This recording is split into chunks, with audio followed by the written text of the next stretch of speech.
The most difficult thing about being an entrepreneur, amongst other things, is no one gets you. But you can't explain the drive.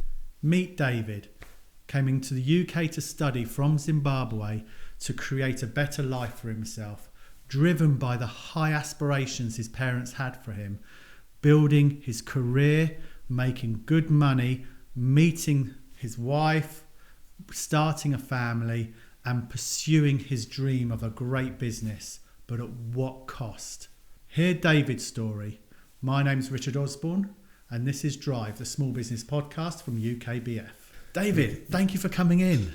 Thank you, Richard. Thank you for having me today. It was a pleasure. We met at one of our UKBF events in Northampton. Yes. And I think it was like if it wasn't your first, it was one of the earliest sort of networking events you'd ever been to. In Northampton. Yeah. Yes. And I remember you sort of coming in, and you was a little bit sort of uncertain, but you got speaking with sort of some of the other guests, people who are attending and networking there. Yes. And I remember you sharing part of your story. And listening to you talk, I thought this is really inspiring and interesting. Okay, and I thought it'd be great to have you on the show, on the Drive podcast, and share your story with us.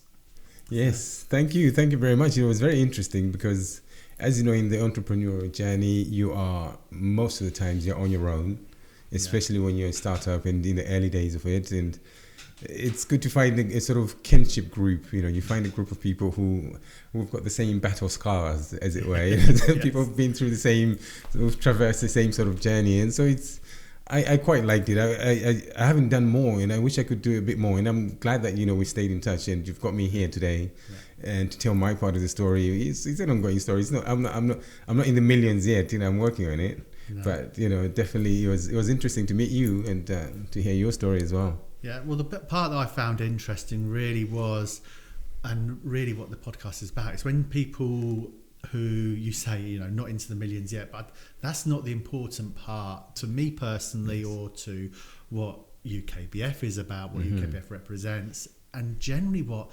99% of all business owners, self-employed people in the UK, they are making a living and finding their field and building their small business. Yes. And that was great from yourself.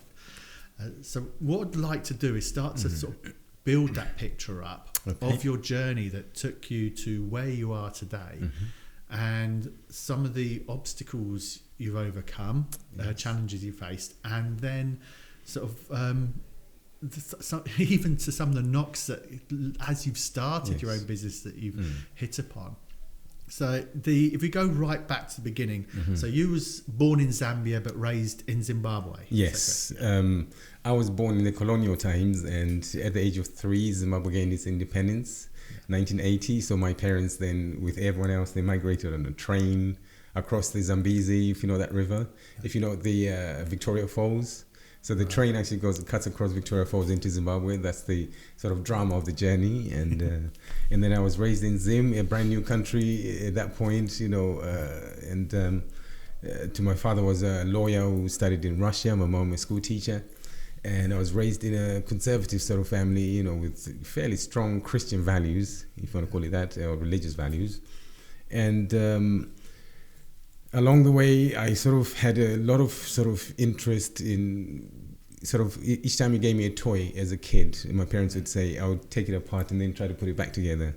I always had this sort of curious mind. And one of my dad's friends, fairly early on, he said, this boy is going to be an engineer. It never happened, but somewhere along the way, so as I grew older, it sort of started to join up, with that sort of, if you want to call it prophecy, as it were, back in the 80s. So I went to school like any other child, and I was very good in most of the stuff I did at school. I was very good, and so I did what used to be known as O levels, and I did my GCSEs and A levels. I passed all of that, but most of what I was actually sent to a school that was more centered on academics. And my mom discouraged me as much as possible as a young person to stop drawing, to stop putting things apart. So I was supposed to be as it were, I was an A student. So the expectation was that I'm going to be, in the academics kind of thing. Yeah, I picked that up, Yeah. that where your parents, you say, a teacher and a lawyer, Yes. they are both very academic roles. They themselves, yes. And you mentioned that previously, talking that your parents raised you to be very stoic and a very sort of hard work ethic. Yes. So they clearly, your parents had very high aspirations for you. They did, and they sort of saw investing in me as a child who had a lot of potential to do a lot of big things. And so when I went to A level, I sort of secondary school altogether really, I sort of dropped all of the other things that were non-academic. So I was quite sporty. I used to play basketball. I used to run. I never really played football. I was skinny enough to sort of do a bit of rugby, but I never actually did. The school concentrated on academics. So that was the idea, that, you do your books, you pass, and then you do something big like become a lawyer as well. Such that when I migrated to the UK, which was sort of when I was about 21, and I came here on my own, I had no family here. I was just a 21-year-old looking for, at that point, there was something of an opening. The UK was advertising in the what they call the British councils all over the world. They've got these places called the British Council, which sort of advertises the UK life to people who they're encouraging to migrate. Okay. So a lot of the migration that was happening in 1999, that sort of time, 97, 98, especially from Zim, was encouraged by the British Council to say, apply these jobs in England, there's nursing, there's anything, or just come and learn and then you can develop yourself. So I took that opportunity. Yeah. I convinced my parents that, let me go to let me go to UK, make a life for myself. And that's something that took them a long time to see the point of doing it. They thought, be here and become a lawyer, do something here in Zim. You don't need to go to the UK. But I had my own sort of internal drive, as this podcast is called, And in fact, to take you back a little bit, during that time, even though I was expected to be an academic sort of child, there was a time when my dad had done some deals with some of his colleagues, and they'd a lot of what were known crocodile skins in the house, left over from this deal that had sort of gone bad. And so these crocodile skins were just stuff lying around in our house in boxes that just... As in literal crocodile skins? Yes. So I can sort of give you a bit of context. So in Zimbabwe, there's a lot of wildlife. Yeah. And there's a lot of people who make things out of wildlife, skin, hide, and stuff like that. So you've got elephant shoes, you've got ostrich belts and ostrich handbags. But this is back then. I don't think it's that easy to sort of play around with things like that anymore. And then there's an industry that sort of keeps crocodiles. Okay. But they keep the young ones for slaughter, for meat, in restaurants where people eat crocodile meat. And then the skin, the tender skin, which is still thin, it hasn't got the big chunky scales. The scales are much smaller. Yeah. That's used to make garments or to make belts. Okay. So this stuff was in our house. All legal, nothing illegal, nothing sort of shady. That's just what was what my dad had been into at that time. So whilst he was teaching, was he still teaching? No, he was. At this point, he's working in the government. He's a civil servant within the Ministry of Justice. Yeah. So, that was him. The teacher was mum. Right. So he had done this deal because he could speak Russian. So he had met some Russians and they'd done these deals, and it never really went anywhere. But there was all this leftover material. Yeah. And so it had been in our house for a good 5-6 years and nothing had happened. It's just boxes piled in one of the spare rooms. And so I said to my dad, why don't I take these things and make something of them? And I'm 16 years old at this time. Yeah. 16, 17, I think. And so from my own thought processes, I started researching about these crocodile skin belts and crocodile skin products. And then I took these skins and I had the guy cut them into belts. And then that was my first sort of foray into the game of entrepreneurship at this point. Because then I took these belts and I started selling them at the flea markets and in some of the shops. So imagine at that point that your normal belt that you just wear, a leather belt, would probably cost about $10 at that time, because our money was a bit closer to the US dollar. Yeah. And these crocodile skin belts were $150. So that was the normal retail. That's the actual retail price. Yeah. And I was selling them at a flea market for $100. So at this point, I got this thing in me that I could actually. Good money. It was quite good money, and all of it wasn't my money. I was just giving it back to my dad. Right. he kind of encouraged it a little bit, but he still thought, I don't want you to be a market seller. I really want you to wear a suit and work in an office. That's interesting then that I see that. So from your perspective, at that point, you felt motivated, and you did, to take all this stock that was sat there and start to generate some income, which you was paying back to your father. Yeah. Because presumably he had spent a load of money on them and wasn't getting that money back. It was kind of almost like waste. Like it wasn't. It's just leftover from a deal that really didn't yield any money for him. So it's all done and dusted. So it's all done and dusted. Say you were selling books at some point, and they're not selling that much. You've just got them piled up in your house. And from his perspective, he saw you going down flea market, sort of market trader route. I'm guessing couldn't see anything beyond that, and wanted to rein you back in to follow in his footsteps as a lawyer or something along those sort of lines. Yeah. So, but to me, when I look back, this was sort of the real seeds of sort of entrepreneurship within me. Yeah. This idea of seeing things that at the point they just look like waste, and then turning them into products, and then turning that into money. So at some point I ran out of those things, and then I gave all of the money to my dad. So I'd no bank account to sit on to say, I made all this money. I remember buying myself a pair of Timberland boots or something like that. That's all I remember doing. But I just remember the buzz and the feeling of creating something out of nothing, out of my own sheer effort kind of thing. So, and then when I came here, I found myself, I started to study law. But it became... How did that feel? Sorry, when because I can't imagine, you obviously saw the promotional, the sales message, come to the UK, great opportunities, whatever the message may be at that time, to actually uphill and make that move to a completely foreign country that you've just seen the sales brochure, like going on a holiday. Yes. So you see the holiday brochures, and they paint all the sort of perfect picture of the great bars, the great food and drink. Yes. What was it really like when you step off that plane, boat? When you arrive in the UK, your first few months in UK. In Blighty. What in Blighty? Yeah. I presume London then. Yeah, it was the first place I stayed in was Luton Town. Luton. I was born in Luton. Oh yeah. What was your first few months like in Luton? So it wasn't particularly easy, but you see, you've got to remember, the thing that drove me was this belief that I'll be successful. So everything that was in front of me was just kind of something that I'm just going to wave out of my way, and I'm going to create a path. That's always been kind of my makeup kind of thing. So I don't always sort of acknowledge the, if you like, the obstacles, or the things like what you mentioned before, that I was raised to be stoic and to be focused. Yeah. And that's the thing I always had about me. So there was a lot of things that were very difficult in the beginning. You remember I step off the plane, I'm wearing a suit, and I'm wearing shoes, just normal leather shoes, and socks, thin socks. And I don't have a coat, and it's on the 7th. It's a lot colder. It was a lot colder. It was in March when I came, and I've got a jumper, but I put on that jumper underneath my suit jacket, and I am still freezing. This place is really weird.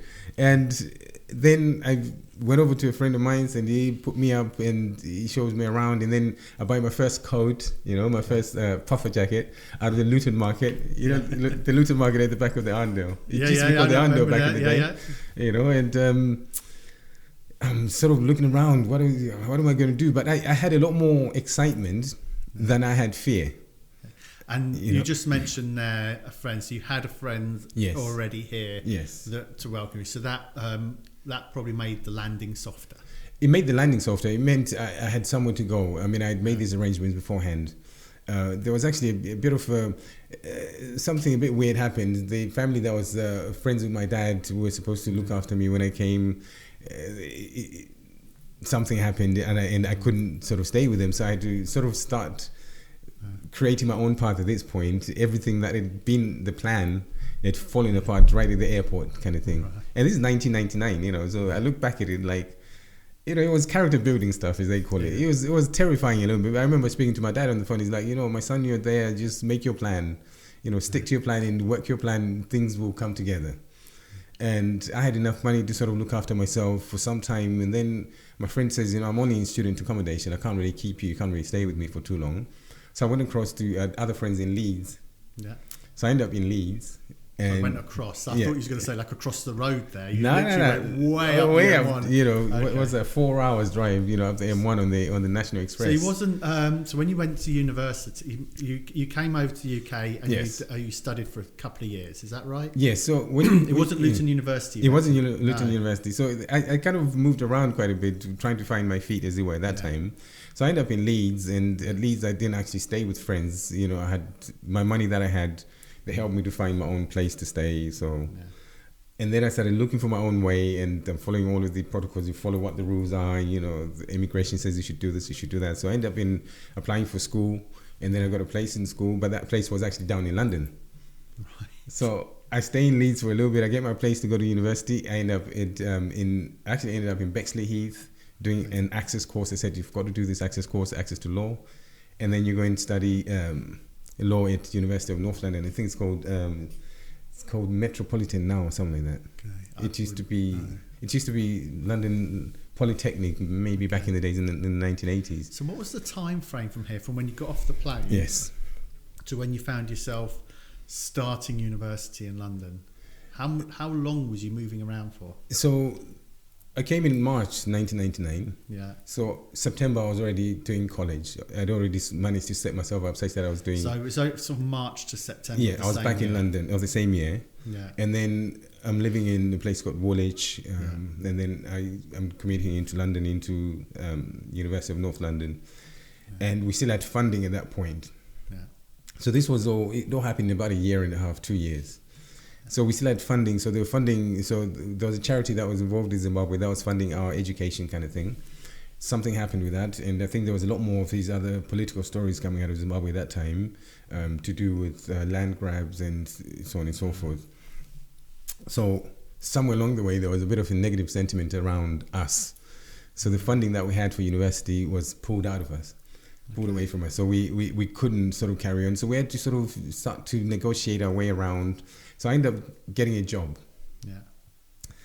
And in this job, I ended up working as a salesperson. Okay. And I'm in sales, and I don't know, my natural talents, as it were, they started to shine. I started to do very, very well for myself. Okay. And at this point, we're only doing, the job was, call it debt collection or credit management. Yeah. And so we're giving money we're being paid to collect from sort of aged debts, people who couldn't pay their debts, people who'd sort of written off their own debts, like they're not going to pay it. And then you'd negotiate with this person to pay back. We're talking 5, 10, 20,000 pounds. Someone who's really, the idea was to make someone believe that they can actually get out of debt with your conversation and make them pay back their debt. Okay. Which was, it's a fairly tall sort of order on someone to negotiate that sort of deal. And not many people could do it, but I found I could really do it. I was very successful in that job.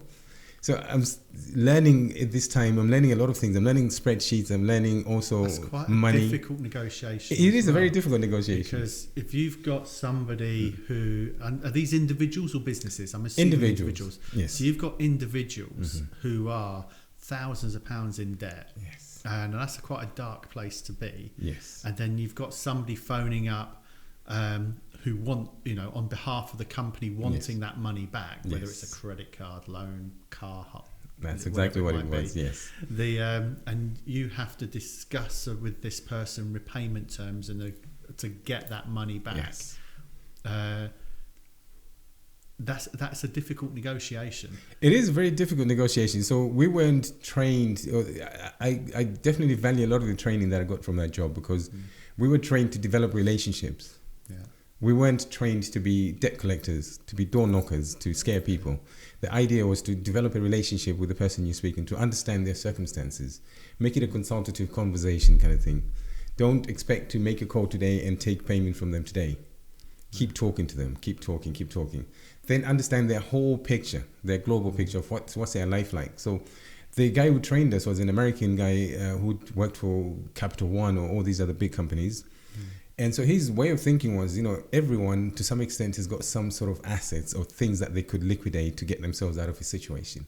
So you'd have a conversation with someone who lives in a 4-bedroom house and they're owing sort of 30, 40,000 pounds and they might lose that house.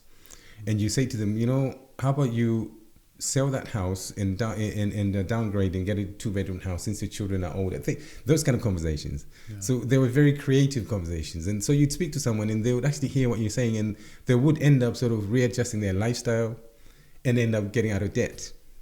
Yeah. So at the end of it, you would actually get cards and Christmas presents from the people that were collecting debts from, So this to me was a training ground for sort of negotiation, creative thinking, creative negotiation. And there was also, this is the first time I was actually learning spreadsheets, just how to manage things.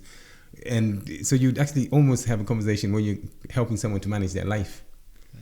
I just want to roll back partly just to make sure, just to understand your journey from into that job and the education as well, to pick up on where the transition was, because you just mentioned a moment ago the funding ended. Yes. And so I'm drawing a picture in my mind that your future of your developing your legal qualification, you're studying, is coming under threat, and then you're taking a job which you learn a lot from, but was you able to finish your studies, or did you have to make a life choice? Yes. To because you had no choice.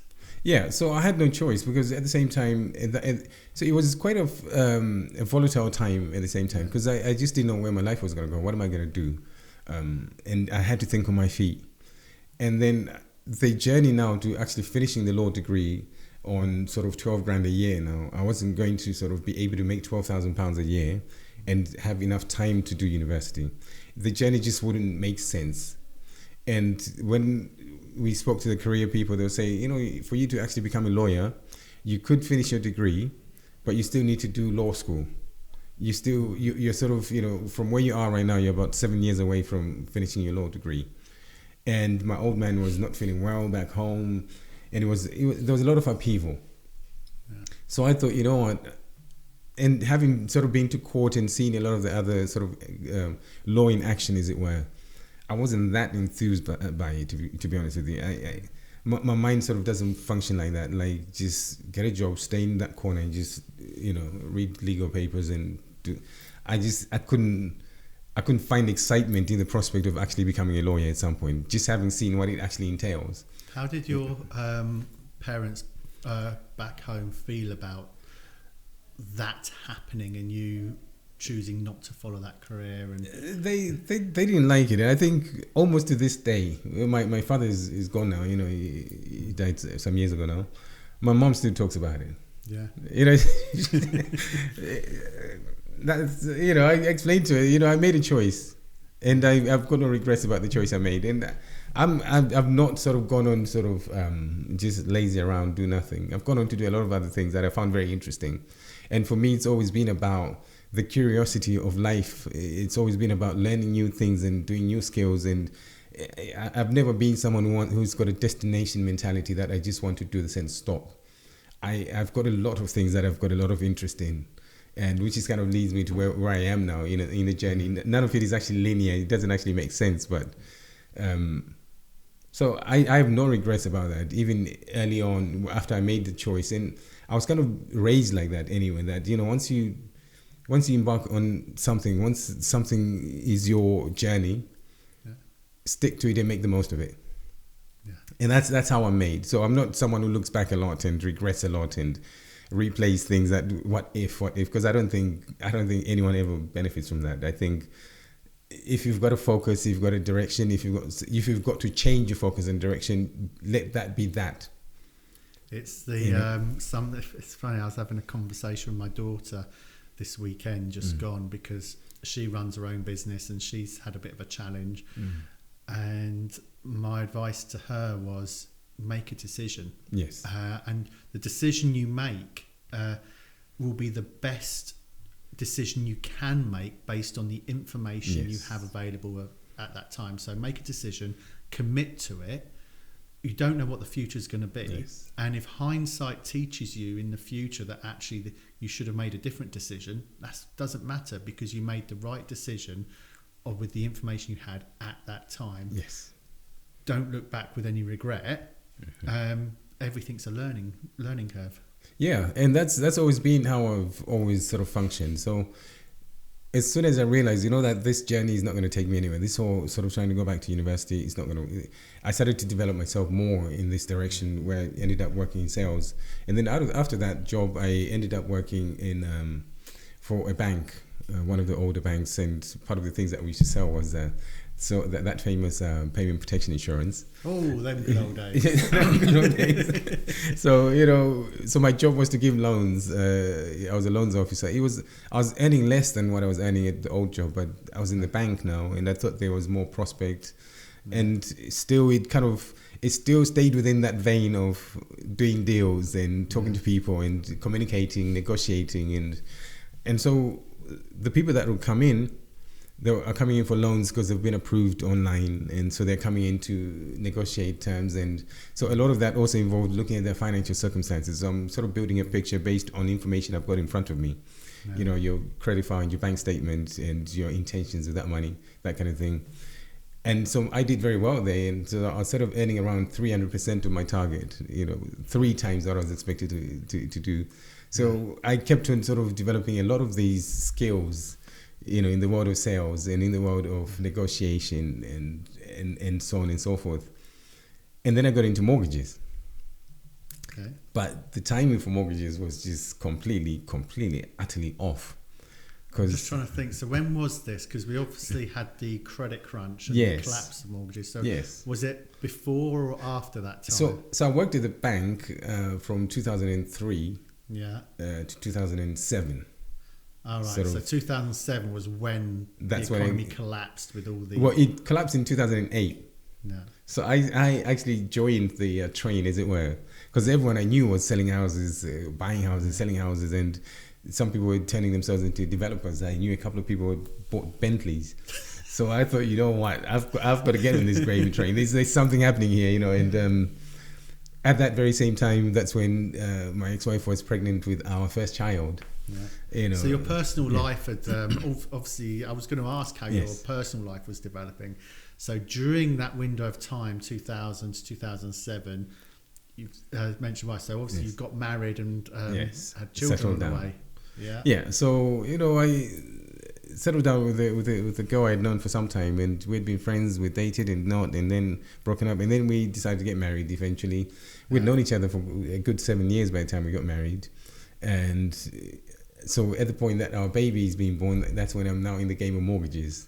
And we moved to Northampton because we had a flat in Mitcham, and we just thought, we want to raise our child away from, the stereotypical issues in London. We just want to have our child be raised in Northampton, and lovely place. Lovely place. I love Northampton, and we got here, and then I did a lot of pipeline mortgage business that I was looking at. I'm going to make a couple of $100,000 out of this by the end of the year, because there was a lot of money to be made at that time.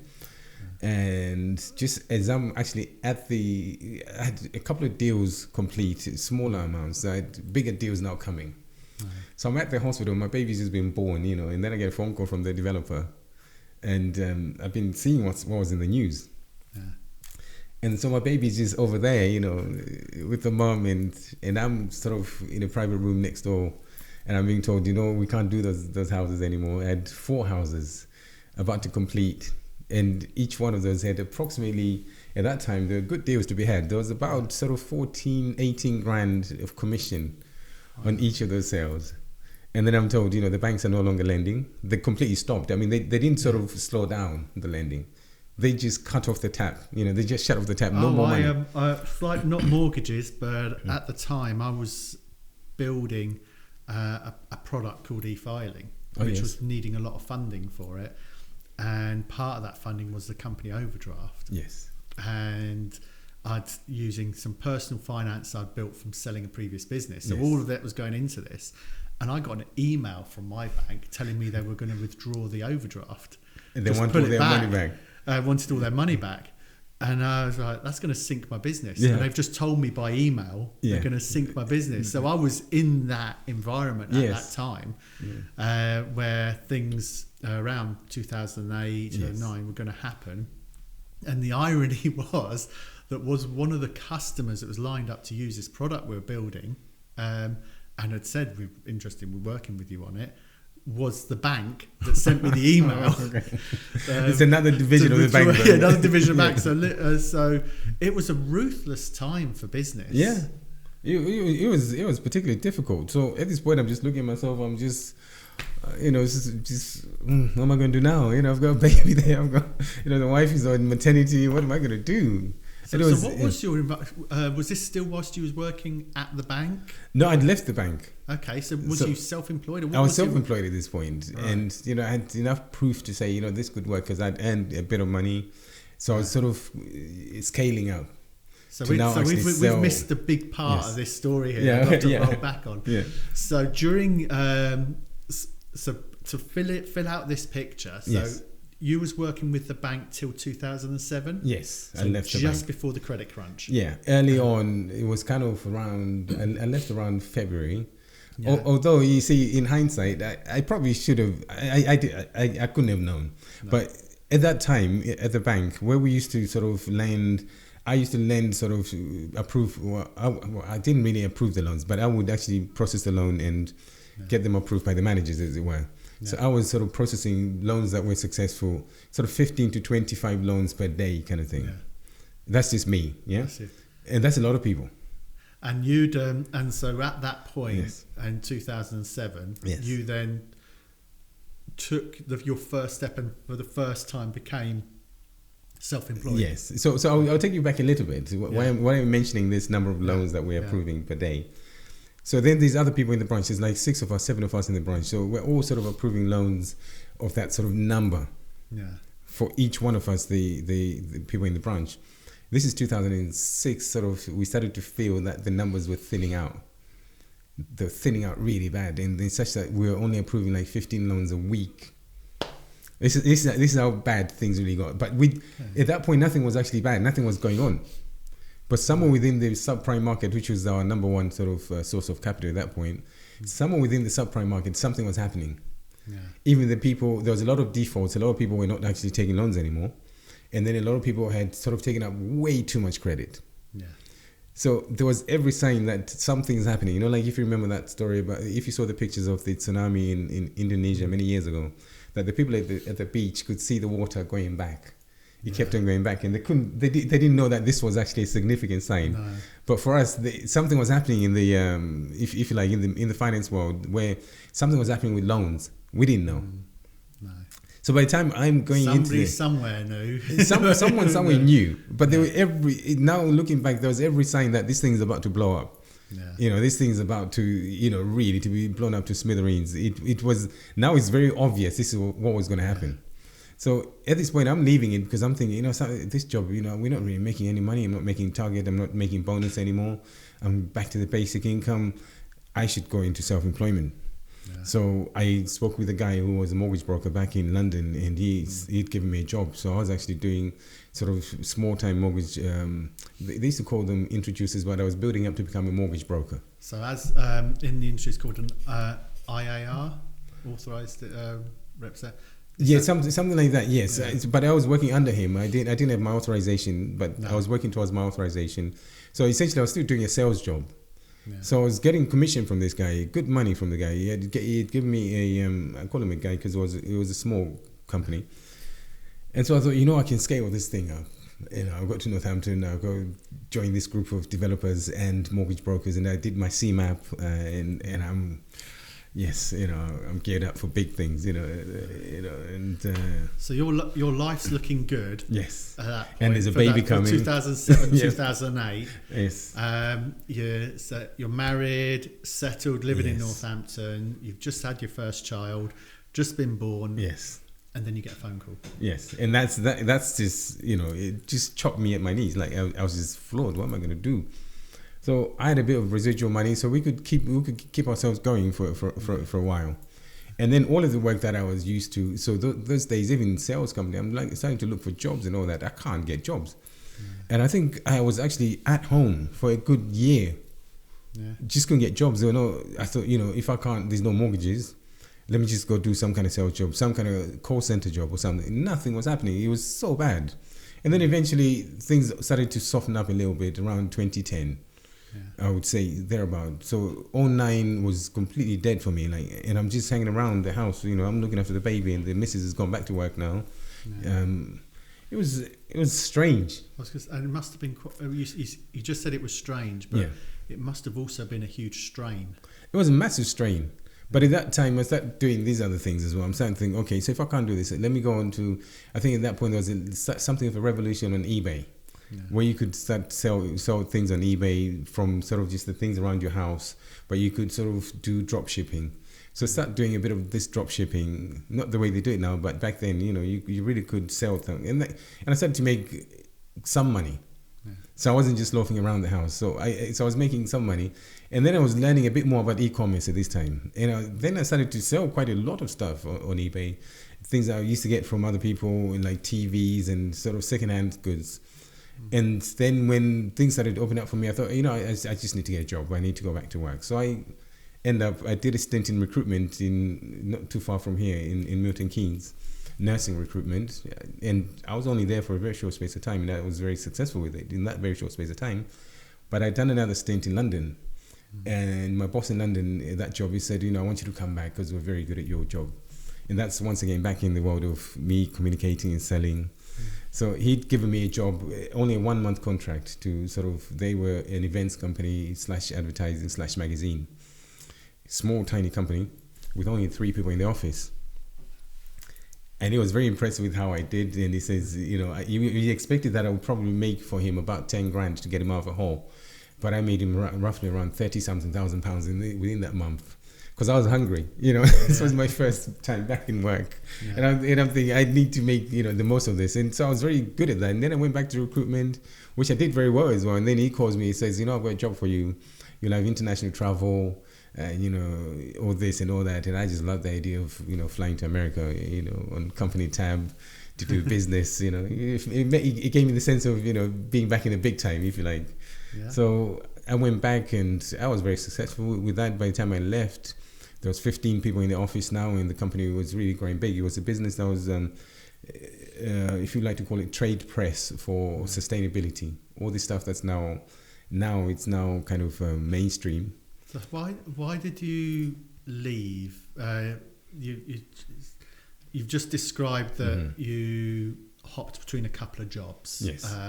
So you started doing eBay business. A lot of people do eBay business and do it very well, but I'm interpreting from what you're saying that it brought a bit of money in, but it wasn't enough. It wasn't consistent. No. Yes. So you took a job, recruitment, selling, advertising, yes, and went back to recruitment, then went back to that job. Did that? Yes, that's actually how it happened. Yes. Yeah.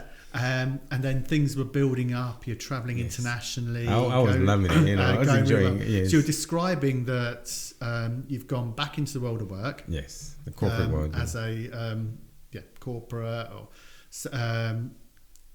getting a set wage. I've got 2 questions really. So how did that change the dynamic at home? Because you've gone from your wife's gone and been the breadwinner. You're back out at work. So how's sort of how's home changing? Yes. And then moving on to why did that role that was fantastic in trade come to an end? Yeah, so things obviously get better. The missus didn't need to sort of work nearly as hard as, so I was able to stabilize things back at home again, and things were, we had our second child 2010 thereabout. 2011 he was born, sorry. I forget something. We're editing that bit out. Yeah, so things were at home, were better because obviously it's just better when there's more money and you're keeping up with your payments, you're keeping up with everything, so everything's just more stable. And I'm in this job. I love the job, but at some point, weird politics just happens in some of these corporations, and then you think I used to believe in job security, that there's such a thing as you should always try and achieve job security, until I realized, if you don't own the company, they get rid of you when they feel like it, kind of thing. It doesn't matter how good you are. If some element comes into the company and they're just not happy about this or about that, they want a different direction, they will do whatever they want with you. And that's something I struggled with, because I thought I deserved a bit more loyalty, as it were, but I can't really get into it, as it were. But at the same time, I've started to really ache within myself that I really should go back to the entrepreneurial sort of route, because it's just, and to be honest with you, I think we talked about this at the event, that at that point I would tell you honestly that my mental health was really suffering, because I didn't understand why one day I'm sort of doing very well, I'm doing everything the company wants me to do, and then they're starting to try and adjust the commission structure down, such that they pay me less, and I start to get things like, I can't pay you this month, I'll pay you next month, and not because the company had no money, but there was sort of strange behaviors which were not necessary. And there was other elements which to my mind at that time felt like favoritism. Right. And there were so many things I just couldn't understand. I thought, because I think if I'm straight and loyal with you, I expect the same from you, kind of thing. Yeah. So, and then one of my friends explained to me that, look, your boss really owes you nothing. Really, he doesn't. The day he doesn't need you, and you find someone else to do your job. That's just reality. I find that surreal. Not everybody works that way, but I know that some people do. Yeah.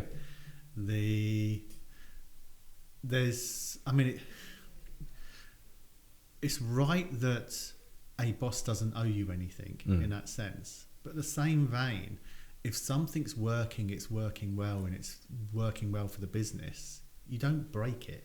Nothing is logical sometimes when you work for people. It's just they will do things how they feel sometimes. I've worked in many smaller companies, and personalities sort of, they trump logic.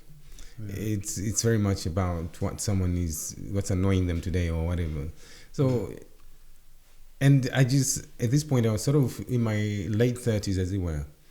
And I'm starting to have this sense that, this kind of being treated like a child is starting to hurt a little bit. Okay. It's not, in my 20s, you could sort of push me around a little bit if you could, for the purposes of, trying to motivate me or whatever. But I just couldn't take it anymore. So how's that affecting you? You said it's affecting your mental health. So how is that affecting you outside of work? It was very difficult, because I did try to communicate with the wife at the time that this stuff is really hard for me. What's going on, and I wasn't really raised to sort of cry out and sort of show a lot of emotion and weakness. And I find sometimes also the people around you who sort of expect you to keep earning, to keep the ship afloat, as it were. When you are in a vulnerable condition like that, they don't always sort of, how do I explain? They also worry about their own sort of position being threatened, as it were. They start to worry about themselves being hungry because you're not, earning, or you're not functioning correctly, kind of thing. So it starts to, in some people anyway, it creates some sort of self-serving sort of survival mechanism. So they start to think about themselves more than they think about your condition. That's how I felt. So, and then I went into another role after that, which I actually got headhunted to come and start a recruitment firm. Start a recruitment yes, firm? Okay. From scratch. And at this point, I'd left the job in London. I'd been doing a bit of temping here and there in London still, but I wasn't commuting. I didn't want to commute to London anymore. I just had an evolution. I just changed. I just didn't want to do this anymore. And with everything that was going on, I just felt like, I've always felt like, if you've got capabilities, you can sort of use your skills somewhere else. You can create more opportunities with your skills. So I got headhunted, and then it was a group of people who had created a recruitment firm out of crowd-funded recruitment firm. So yeah, they just came together. They put together a bit of money. They said, we want to start a recruitment firm, and so they hired me as a director, operations director. So I went into that one. I was there for 2 years. It started as a project, like a project management sort of thing, that at the end of the project you come off. And at some point they really wanted me to be there long term, but it had a lot more complexity in terms of the partnership mechanism with crowdfunding. Yeah. Everyone has got something to say. Everybody's got a slice of the pie. Yes, everybody's got a slice of the pie, and it becomes extremely unwieldy and unmanageable. Mm-hmm. And not everyone who was in this sort of in the whole scheme had any sense of what it takes to run a business, or the sort of milestones, the sort of challenges you meet, and how you overcome them, and where there's the horizon, the long-term horizon of when do we achieve this, when do we do this. So I set everything up, and after that, I started to see that, this is not, I can't keep on doing this, because there was way too much things, nothing to do with work. Okay. A lot more to do with just the characters, the human beings involved. People management. Both up and down. Yes. So, I think one of the most unpredictable things to work with are human beings. And the more you have, the more complexity and unpredictability you have. And, you either sort of, I don't even know how people who sort of deal with a lot of people with a lot of say, I don't know how they do that, like football managers and people like that. I don't know how they do it, because it's just all pressure. It's just noise. I don't even know how they tune out that noise and sort of focus on the goal to achieve what they're trying to achieve. So at that point, I had also gone back.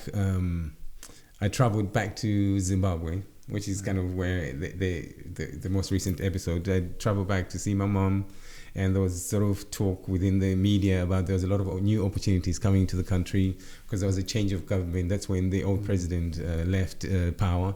Yeah. So being an African, I thought, let me go back home. Let me see if I can help to develop my own country.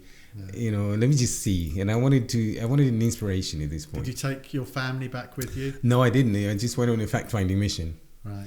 And our thought processes were together with the wife. We thought, maybe to some extent, maybe we could start to rebuild ourselves back into the country, and I don't know, raise our children back here or whatever. There was a lot of that within the air. So I went across there to do a fact-finding mission. I just wanted to see what's a business environment like, because I'd always ever gone back as a returning sort of going back to live with family, see mom, see dad before he passed on. And so this time I went there as a businessman. Yeah. I went there to prospect, to see. So I learned about everything, about the mining sector, the farming sector, a lot of the goods that we've got here in the UK, food. A lot of food comes from Zimbabwe, believe it or not. Avocados and stuff like that. But one of the things that I discovered was that this country lacks mechanization. It lacks machinery. If it lacks anything else, the one thing it lacks the most is just mechanization. Infrastructure is reasonable. It's not fantastic, but it's reasonable. Yeah. But there's not enough machines to do a lot of things, to create things. So a lot of things are imported. Okay. Things that shouldn't be imported, things that people could make in the country. So I decided to go on this journey of trying to find out, what kind of machinery would I even start with? And in some of the conversations I had, someone mentioned something about something innocuous. It says, I need to go to South Africa to buy ear tags for my cattle. And I said to him, why do you have to go to South Africa to buy ear tags? He had a herd of cattle, but he couldn't keep up with the numbers and all of that sort of stuff. He just wanted to get a bit more on the commercial side of it.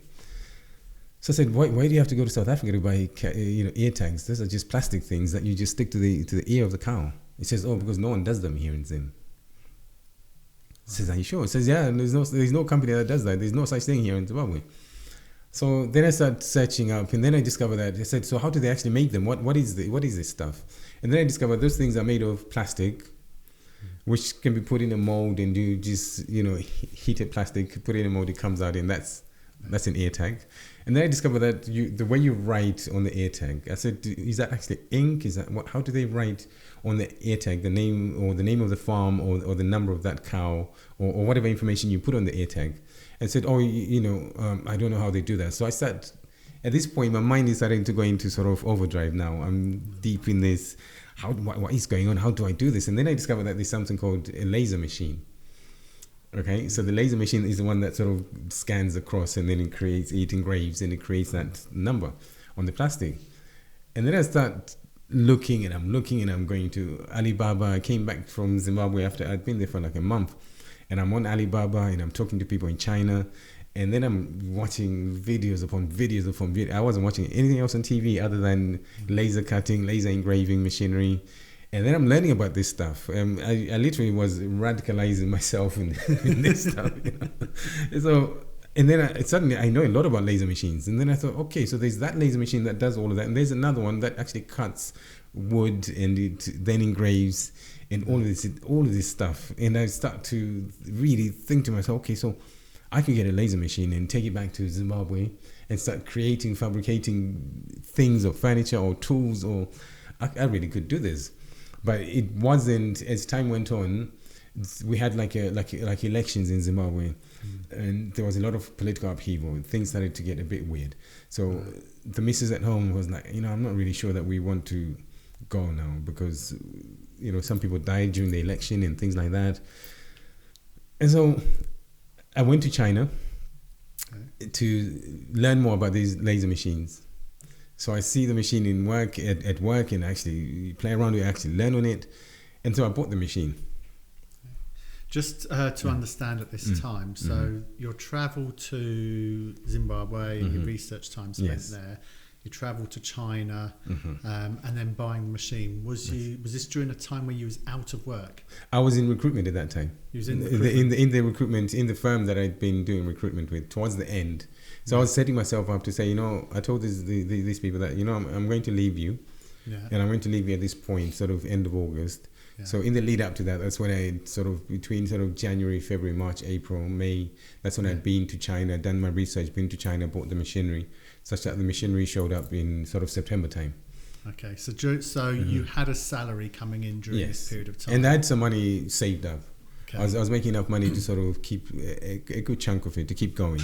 Okay. So I had believed in myself that, let me give myself 6 months. I've got a 6 months run out. I've got some money, for 6 months. And that just ran out really quick. If you think you need 6 months, save up 12. I think that's how you do it, So I get the machine. So the machine comes to my house, and I put it in my shed, and I haven't got a clue what to do with this thing.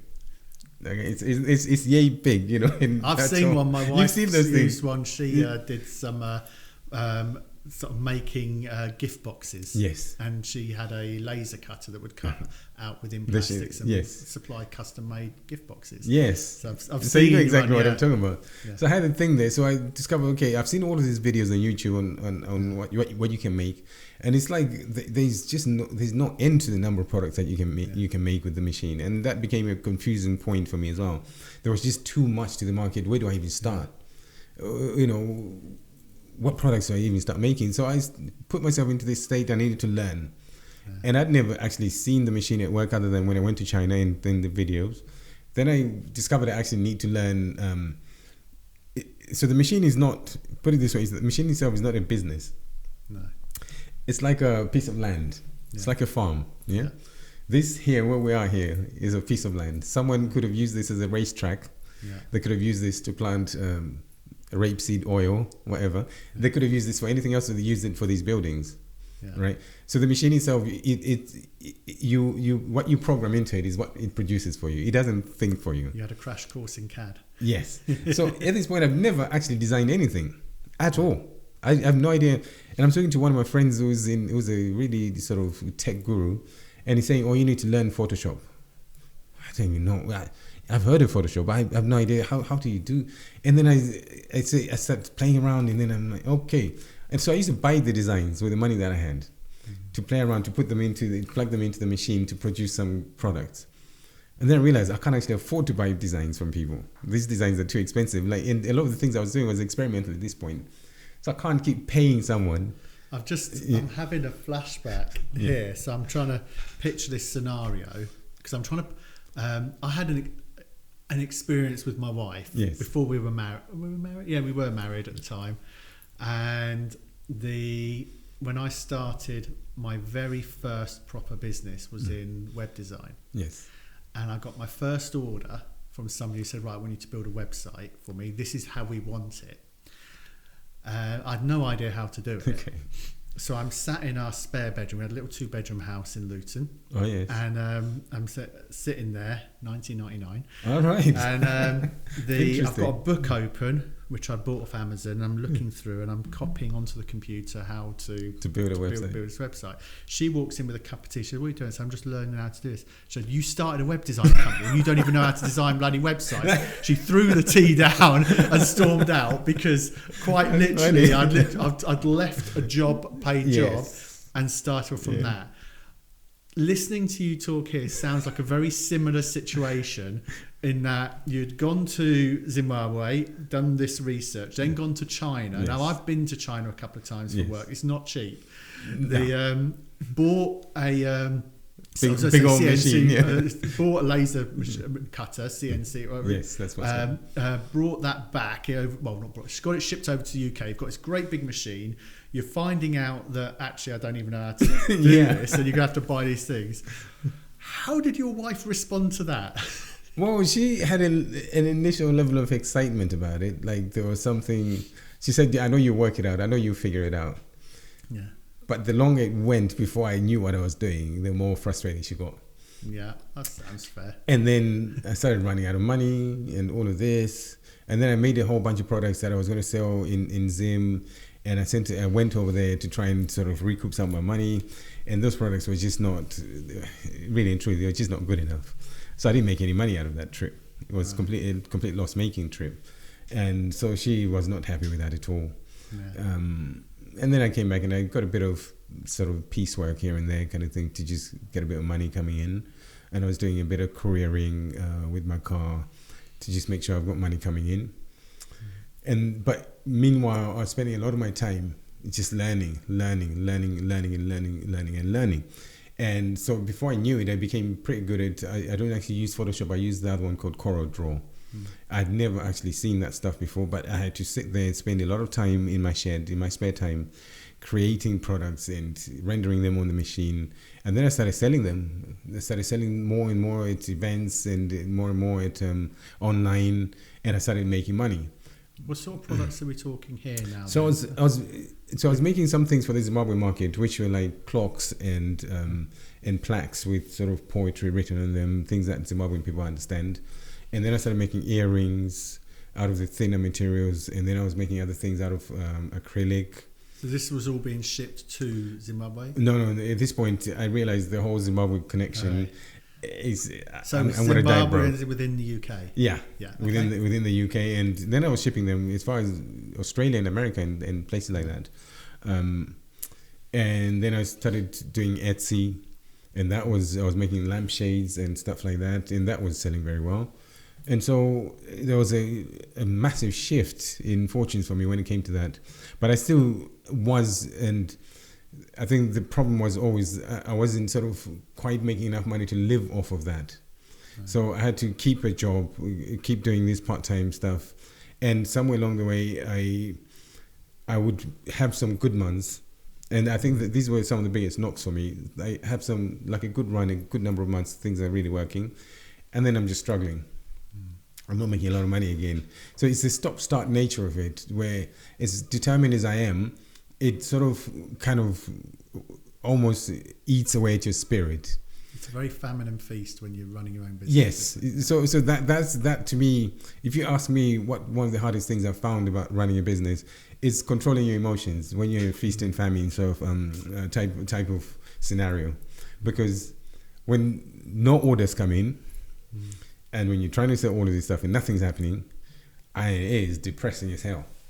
Yeah. And then you wake up and you've got a whole lot of orders to fulfill, and suddenly, you know what, I'm a champion. Suddenly I feel like, give me anything and I'll win, But with going through that famine and feast, and then if you just described your every spare moment you've got, you're in your shed and you're fulfilling orders, and then over and above that, you're then doing delivery, courier type work as well. So you're effectively holding down two jobs. You're trying to get your own business off the ground, but you're also doing another job to cover the bills. Yes. What strain did that put on your home life? We were together for 17 years, and there were a lot of things that had developed over time, problems, And anyone who's been married to anyone for a long time, there are certain problems that have been going on for a long time, but they kind of got worse as a result of this whole thing. At some point, we just ended up on two completely different paths. And she just thought I should just go and get a job in an office somewhere. And I was like, I just don't have it in me. I couldn't explain it.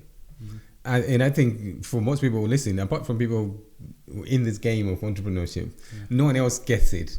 But at some point, we just ended up completely estranged from each other because we couldn't find a middle ground. And we had to go our separate ways as well.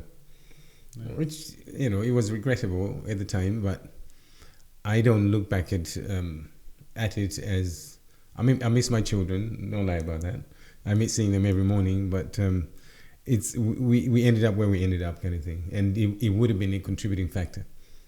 Yeah. So it wouldn't have been the only thing, but it would have been a contributing factor. It's a very difficult thing. I'm sat here talking to you now. Yesterday was my 24th wedding anniversary. Oh, wow, that's good. With the lady who threw the cup of tea down and said, "You don't even know how to do this, and this is what you've done." And it is. I can speak from experience. When you are trying to get something off the ground, or when you're in the very early stage of businesses, it is, as you've described yourself, so all-consuming. Yes. That it is intensely difficult to maintain other relationships. Yes. I've spoken to other guests on this podcast who've spoken about friendships breaking down, relationships with family drifting apart, because you're trying so desperately to create something, and you can see further ahead what you're trying to build and what you're trying to aspire towards. And there, the justification in yourself is that it will be better when I get there. Yes. The opposite side, something I've learned from my wife as well, is that at what cost? And it's that sort of aspect. Now I've complimented my wife on this podcast before, and I'll compliment her again. You have to earn these brownie points when you can. You do. But she's very good at sort of pulling back in, and I'm lucky now to build the business to a stage where it's not so all-consuming all the time for me. There are times it's like famine and feast we mentioned earlier, but it is, for anybody listening to this, it is difficult to try and walk that line, because the line's not visible, is it? No. There isn't. You can't turn around and think, right, okay, I'm taking a bit extra sacrifice here, I'm giving back there. There is just nothing until you're so far away from that line that the warning signs are they're not even there. Literally, you're in the consequence before you even seen the warning. Yes, that's very true. It's a difficult period. It is a difficult period. And you see, the most difficult thing about being an entrepreneur, amongst other things, is no one gets you. No. It doesn't matter how you try to simplify to people your way of thinking or what you see. Apart from other people who are actually doing exactly the same thing as you, no one else gets you. I mean, it's almost like watching those people doing, Tour de France cycling. And you're like, why are you going up a mountain, on an empty stomach, on just water, and you're at the very back? What are you doing? Do you have to do this? Go and get a job. Go work at Tesco's. You will just be better off. You won't be in so much pain. But you can't explain the drive to some extent. To come back to the name of this book. I don't know. I don't know that and that's where the foolhardy side of it comes out of it. They sort of our entrepreneurs are often looked upon as sort of self-destructive to some extent, but I don't know how to be someone else. No. And this has always been me. I don't know how, and I try, but. I've seen some of your art. I'll call it art because it is art, and they are really, just really impressive. Thank you. So, doing what you do now. How does that make you feel, and why do you do it? I feel very positive and good within myself. That's despite everything that you could point at that can be called losses. I feel very comfortable with myself, and I feel like when I found myself in that state, and I'm on Corel Draw and I'm drawing stuff and I'm actually designing things that I'm actually making. I mean, it's like I found a new me. Like it's like this is who I was when I was 10 years old. And and when someone doesn't get that, be it a friend or partner or whatever, I can't help them, because it's a rebirth, if you want to call it that. And it's just I can't explain, that this is really me finding out. And I suppose I'm in my 40s now, and I think a lot of this stuff happens when you're in your 40s, as it were, because you focus on everything else that sort of fits the mold, and that sort of path of least resistance, as it were. But you really, deep down inside, you're not really yourself. You're kind of dying, and that's kind of how I felt for a very long time. And I feel alive. I'm 46 now, and I feel like I feel like I'm 16 years old again. Despite everything else you pointed at. Oh, are you sure? But when we talk about your younger years and your first step at running your own business, it was very clear then that the money was the motivation, the better life. Yes. I could be completely off the wall here, so correct me if I am, but I'm seeing a picture of somebody who's travelled from Zimbabwe to the UK to create a better life. Yes. The measure of that better life is often money, as in you can have a bigger house, better car, better. So you're driving towards that all the way, and then as you've gone on and when things haven't gone well, you've picked up another career, a job where you get to earn those money, but you've been sort of aiming towards that. You've gone seeking opportunities back in Zimbabwe. You've gone over to China, and it's constant striving from that with a very stoic work ethic. What's your driver and motivation now? I was thinking about that as I was coming here. So it's not really money. No. I definitely want to be rich. I no longer have my BMW that I had before that. I really late. And I still look at a lot of the trappings, but it's not really what drives me. And I don't think even back then it was always the thing that drove me. I think the thing that really drives me is this creative process. This process of creating something from nothing and solving problems and looking at something that's completely abstract, because my thinking process at all times is always abstract. Looking at the abstract and creating something out of something that just makes no sense to anyone else, but here we are, kind of thing. It's a lot more of the drive. And I always feel like, when you solve problems, that's when the money comes in. Or when you create something and you invent something, that's when the money comes in. I've also, maybe I'm wrong, but I often think that it's only then can you actually become someone who is making money from your business, because you've solved a problem or you've created a new product, and that sort of drives me more than the goal of making $1 million by the end of next year, kind of thing. Does that make sense? It does. Listening to you, I see a sort of a change.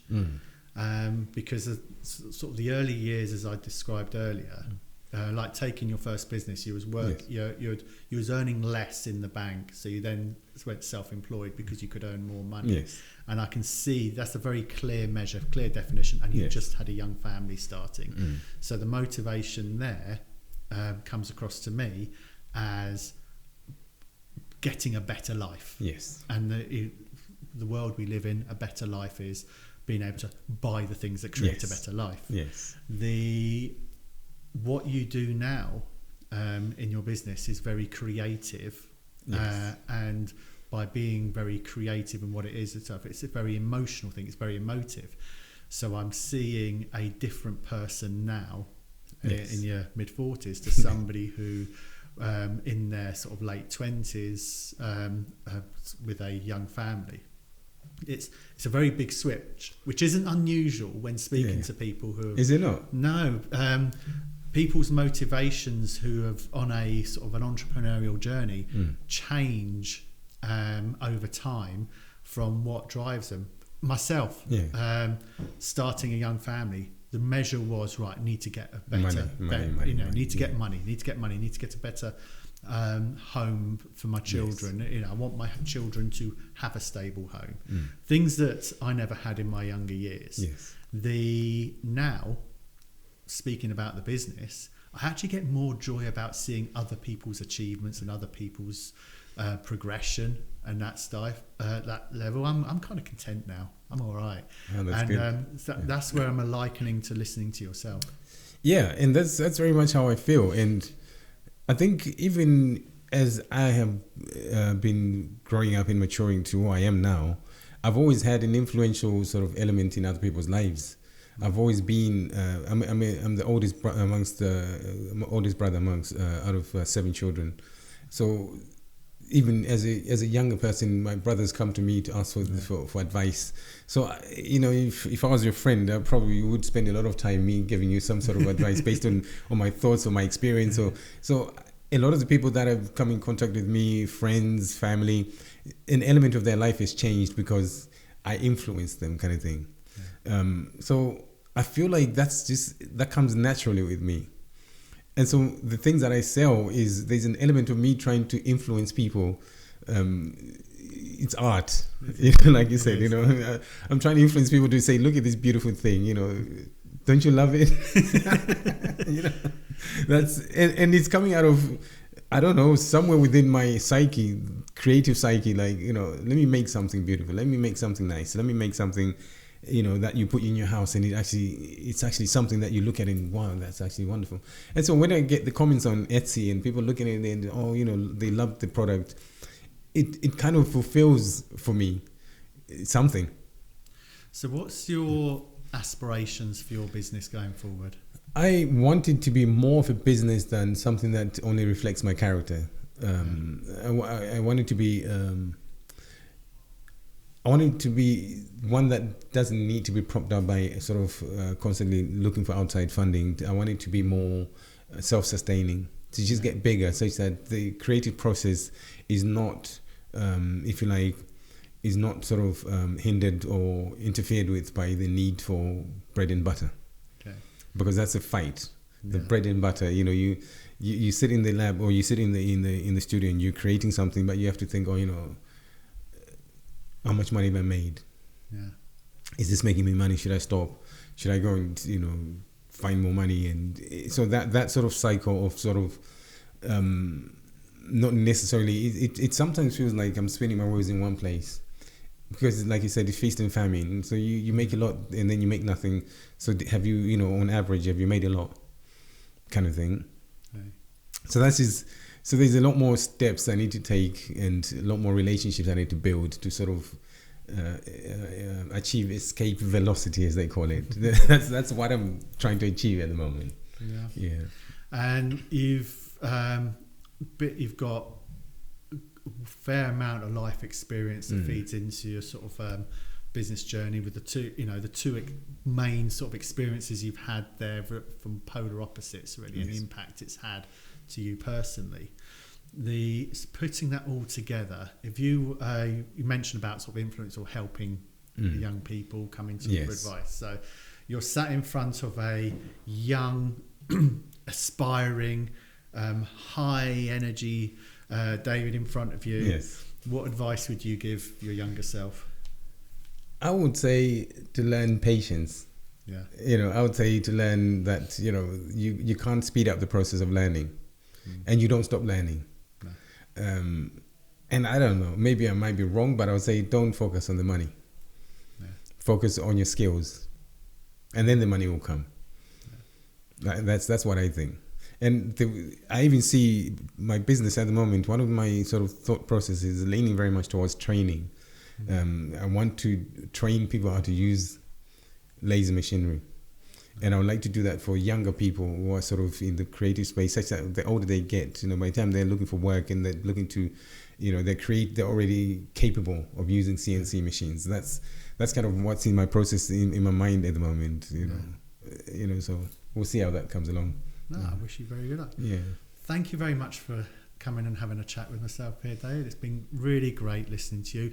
Really interesting story with so many lessons for people to take away from here. I wish you every success. Thank you. Thank you. Thank you very much. Thanks for having me. You know, it's my first moment in light. So I really have enjoyed this, and keep doing what you do, you know, and I keep listening to the podcast every time. So I love it. Thank you. Thank you for having me. Thank you very much. I hope you enjoyed watching this interview. Please remember to hit subscribe and like. It really helps us with the algorithms for YouTube, and I'll look forward to bringing you more interviews in the next episode of Drive, the small business podcast from UKBF.